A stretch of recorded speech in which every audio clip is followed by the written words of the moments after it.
I would like to say two things here. JazakAllah Khair for organizing this beautiful conference here.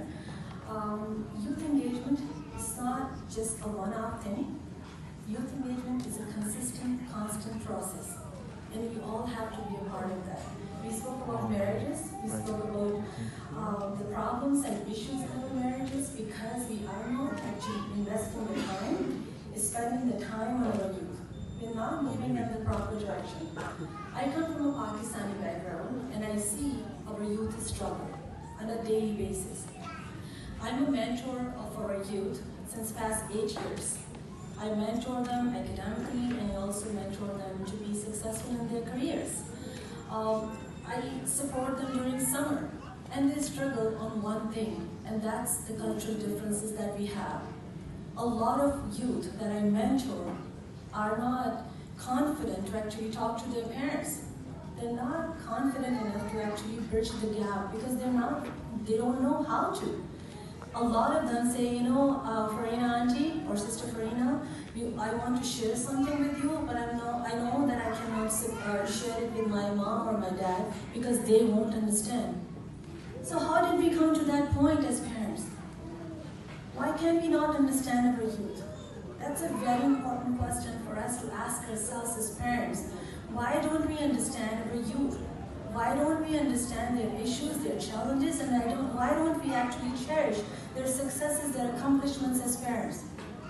We call ourselves as first educators, we call ourselves as their caretakers, and Allah subhanahu wa ta'ala has given us a complete job description as parents. We have a job description.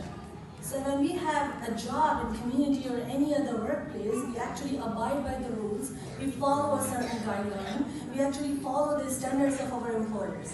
Why can we not do that with the job given to us by Allah subhanahu wa ta'ala with certain rules, regulations, policies, and a complete catalog to follow Quran and Prophet Muhammad sallallahu alaihi wasallam's sunnah?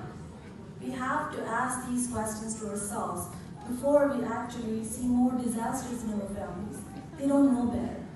At younger age, they don't know better. We have a responsibility, and the most important responsibility that we should feel and understand is to build the trust and confidence in our young boys and girls to actually come to us for whatever they have done, for whatever they are planning to do, to ask questions and to share.